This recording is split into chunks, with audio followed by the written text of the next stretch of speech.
जो काम आप कर रहे हैं। पिछले छोटा सा आधार एक तपस्या का रखा है। ये वर्षा नहीं अमृत है, इसकी बहुत जरूरत है। तो बगैर पानी के जिंदगी नहीं है, अधूरी है।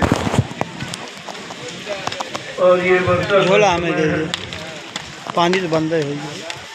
ऐसे वर्षा के समय में ही आए देखा गुरु की पूजा पावन पवित्र मानी जाती है। जब बादल में अमृत वर्षा करते हैं,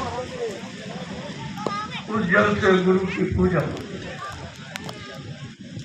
आज आप उसी पूजा में सम्मिलित हो, ये सौभाग्य है। लोग इस पानी के लिए तरसते हैं और आप भीग रहे हो, क्योंकि आपने तो शपथ ली है।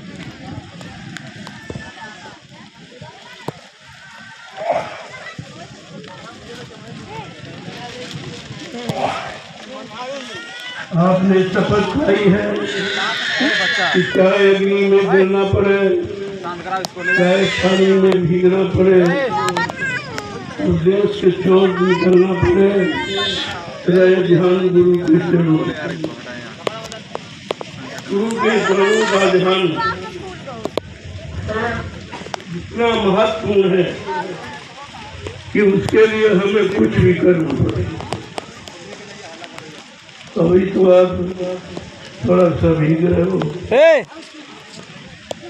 अग्नि की बात है, देश को छोड़ने की बात है। अभी तो आपके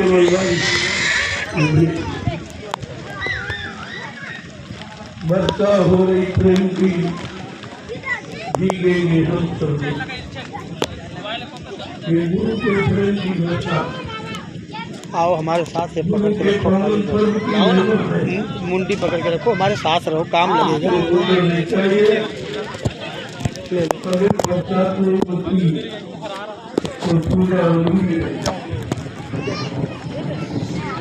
जल की आवश्यकता गुरु की पूजा, और ये जल अमृत है जिसमें आप भीगे हो। तमाम तरह की बीमारियों में लाभ, तमाम तरह के शारीरिक अन्य रोगों में लाभ, एक तरह का नहीं कहते। इसलिए इससे क्या डरना।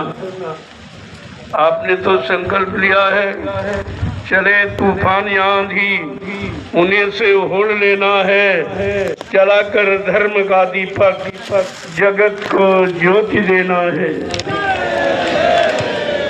आपका ये संकल्प है, अपने संकल्प को हमेशा सामने रखो, तो सारी कठिनाइयां तुम्हारे से दूर भाग जाएंगी।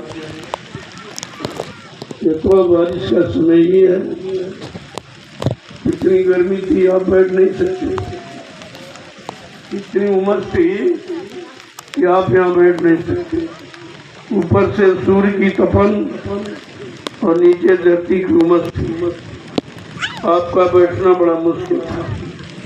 लेकिन मालिक की दया हुई और आप ठंडक में हो।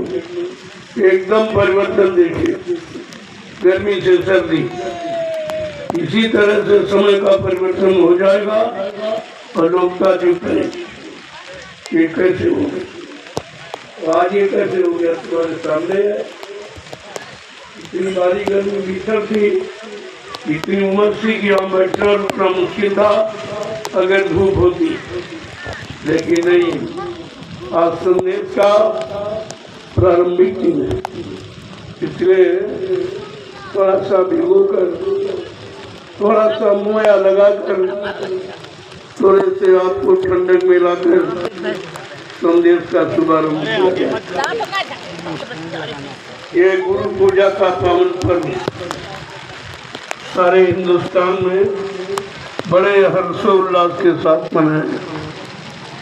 सभी धर्म के लोग अपने अपने गुरु की पूजा करते हैं, ताकि गुरु शब्द की जानकारी बनी रहे कि गुरु क्या है, और साल में एक दिन गुरु के लिए, उसकी जानकारी के लिए, उनकी गौरव गरिमा को समझने के लिए ये दिन रखा गया और आप उसी पावन पर्व में शामिल हैं।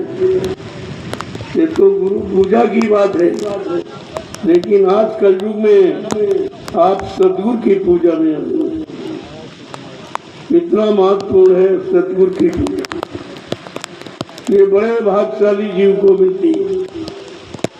जब सदगुरु का जीव मृत्यु लोक मंडल से जाता है, तब जितने बीच के मंडल के लोग सब उसकी आरती और पूजा करते हैं। ये पकड़ो, आरती मोबाइल ऐसे पकड़, कि धन्य है ये जीव मालिक का फोटो जो मालिक के पास जा रहा है।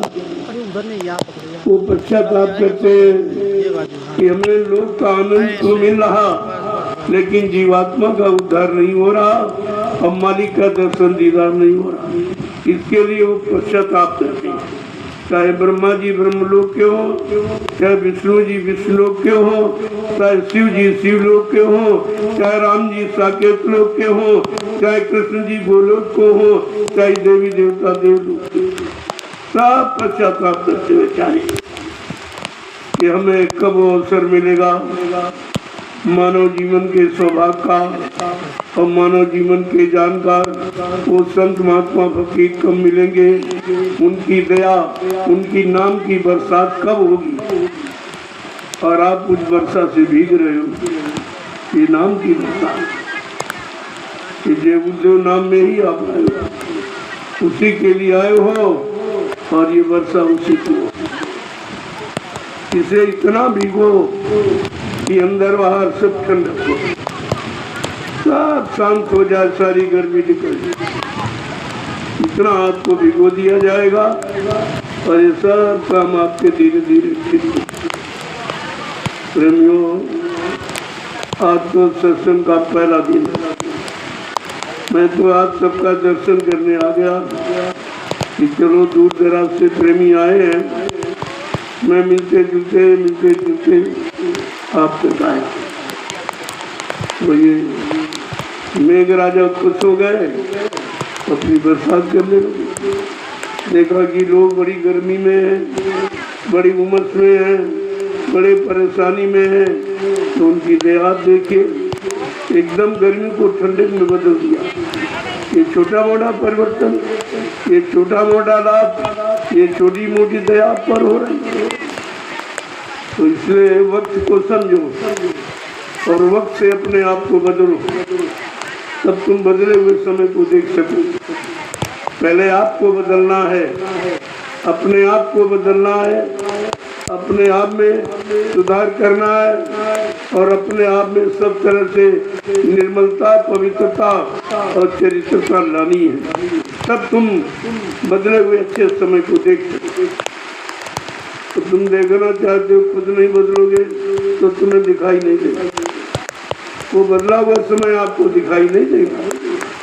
इसलिए आपको बदला जा रहा, आपको सुधारा जा रहा, आपको सब तरफ से मोड़ा जा रहा है और मोड़ करके सच्चे अच्छे रास्ते पर खड़ा किया जा रहा है। इस बात को धीरे धीरे प्रेमी समझेंगे तो आज का दिन आध्यात्मिक सत्संग के प्रारंभ का है। इसलिए आप ठंडक में हो जाओ, शांत हो जाओ, गर्मी उमस से थोड़ा अलग हो जाओ, बैठ के साधना भी करोगे। नहीं, गर्मी में भजन भी नहीं होता, गर्मी में कुछ नहीं, इतनी वैसे भी काम क्रोध लोभ मोह की गर्मी अग्नि के समान भरी पड़ी है और ऊपर से ये तपन है। तो ऐसे समय में ठंडक की आवश्यकता, वो आवश्यकता ये मेघ बादल आपकी पूरी करे, ये आपकी तरफ हो। जहाँ जहाँ राम चले मगमाही, तहाँ तहाँ मेघ करत है शाही। ऐसा समय वक्त भी त्रेता में था और आज कलयुग में आपके सामने ये हो रहा। आप आए हो, ये हो रही नहीं तो बारिश, कहीं कहीं तो बिल्कुल सूखा पड़ा और कहीं कहीं बाढ़ है। ये पहले ही आपको बताया गया था। वर्षा सूखा पड़े अकाल, जय गुरुदेव की वाणी, लेकिन इसको हंसी मजाक समझा लोगों ने। जरा पकड़ो। और सारी स्थितियां आपके सामने खड़ी। कहीं कहीं इतनी बारिश सब जलमग्न हो गया डूब गया, और कहीं कहीं सूखे से सब जल गया, और जिसके कारण अकाल की स्थिति बन गई। और आप उस स्थिति में भीग रहे हो और उन चीजों से आपका बचाव हो रहा है। दोनों चीजें ये समृद्ध गुरु की गौरव गरिमा है, तो उनकी मौज मर्जी है जो सब हमारे आप पर हो रहा। हमें आपको मालिक की मौज मर्जी के अनुसार चलना चाहिए और रहना चाहिए और काम करना चाहिए, तो किसी चीज की कमी नहीं होगी। कमी इस बात की है कि हम उसके अनुसार चल नहीं पाते।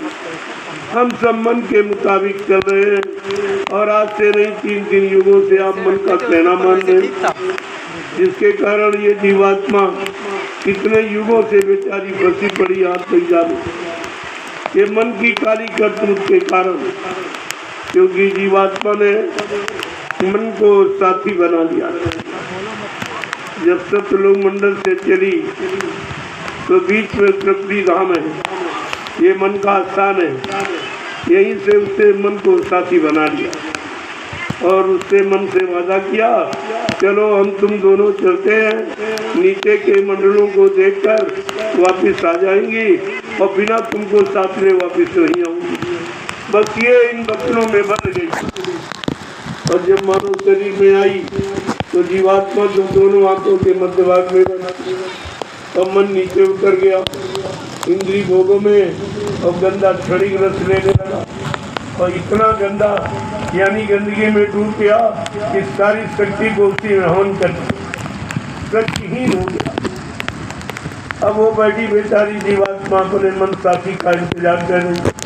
अरे भाई कब आएगा, मैंने तुझसे वादा किया था बगैर तुमको साथ लिए मैं वापस नहीं जाऊंगी। इतनी वचनबद्धता के कारण वो बेचारी